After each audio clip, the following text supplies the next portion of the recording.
नमस्कार।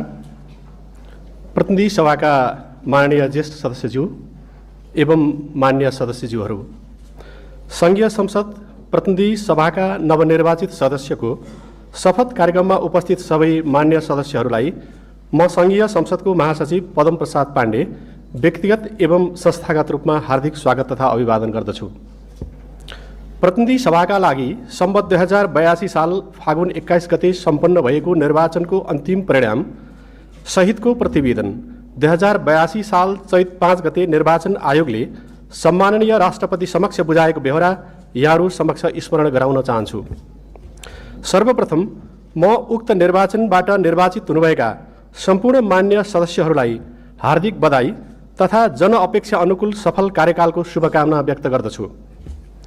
जेएनजी आन्दोलनको क्रममा अन्तर्राष्ट्रिय सम्मेलन केन्द्र नयाँ बानेश्वरमा रहेको सङ्घीय संसद भवन क्षतिग्रस्त हुन गई सभा सञ्चालन योग्य नभएको र निर्माणाधीन भवन समेत तयार नभएकोले उक्त भवन संसद सचिवालयलाई हस्तान्तरण हुन नसकेपछि सभा सञ्चालनको प्रबन्ध गर्नमा हामी निकै विलखबन्दमा पर्यौं।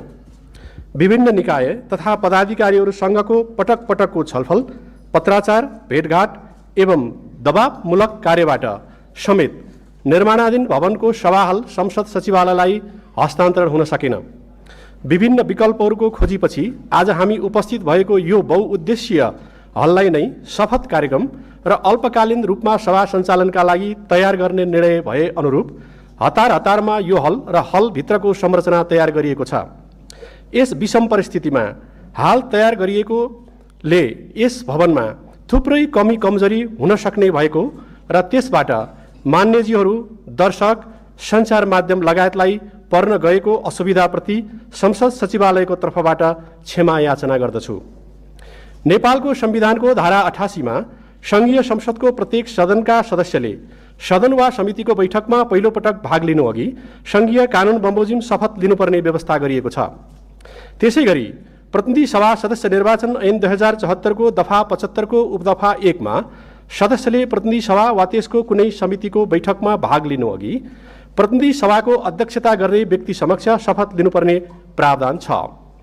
नेपालको संविधानको धारा 91 को उपधारा 5 मा व्यवस्था भए अनुसार सभामुख र उपसभामुखको निर्वाचन नभएको अवस्थामा प्रतिनिधि सभाको बैठकको अध्यक्षता गर्नुहुने सभाको ज्येष्ठ सदस्य माननीय अर्जुन नरसिंह केसीले सम्माननीय राष्ट्रपति समक्ष मिति 2082 चैत 11 गते शपथ लिइसक्नु भएको बेहोरा यहाँहरूको जानकारीका लागि अनुरोध गर्दछु र आज अन्य सदस्यहरूले नेपालको संविधानको धारा 88 तथा प्रतिनिधि सभा सदस्य निर्वाचन ऐन 2074 को दफा 75 को उपदफा 1 को प्रावधान बमोजिम ज्येष्ठ सदस्य समक्ष शपथ लिने कार्यक्रममा यहाँहरू उपस्थित हुनुभएको बेहोरा जानकारीका लागि अनुरोध गर्दछु। शपथका क्रममा माननीय ज्येष्ठ सदस्यले म भनेपछि मसँगै आफ्नो नामथर भन्नुहुन र अरू शब्दहरू भनेपछि मान्य सदस्यहरूले पनि सोही अनुरूप वाचन गर्नुहुन अनुरोध गर्दछु। अब म प्रतिनिधि सभाका मान्य सदस्यहरूलाई शपथ गराइदिनु हुन मान्य ज्येष्ठ सदस्यज्यूलाई र शपथ लिनुहुन सबै सदस्यज्यूहरू समक्ष अनुरोध गर्दछु।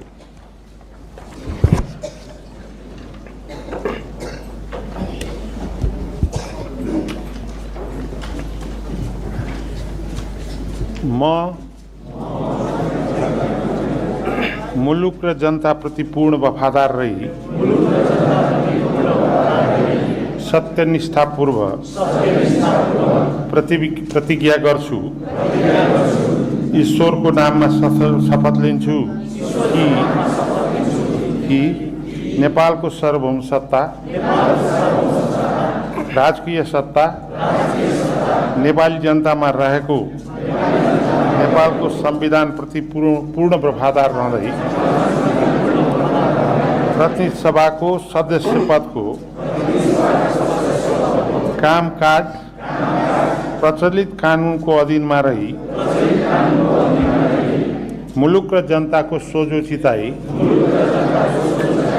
कसैको डर नमानी पक्षपात नगरी पूर्वाग्रह वा खराब भावना नलिई पदीय गोपनीयता कायम राखी ईमानदारीता साथ काम गर्नेछु। धन्यवाद।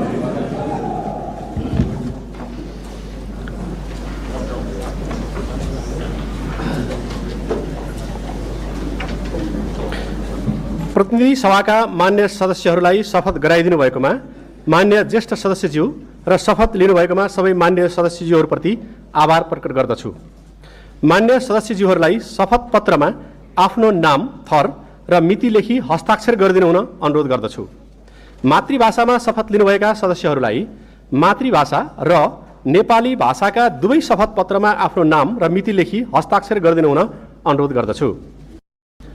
मान्य सदस्यहरूलाई आफ्नो शपथको फाइल यस कक्षको बाहिरको करिडोरमा बसेका सचिवालयका कर्मचारीहरूलाई बुझाई सङ्घीय संसदको लोगो र ब्याग त्यहीँबाट प्राप्त गर्नुहुन अनुरोध गर्दै मान्य ज्येष्ठ सदस्यज्यूको अनुमतिले यो कार्यक्रम यही समाप्त भएको बेहोरा जानकारीका लागि अनुरोध गर्दछु। धन्यवाद।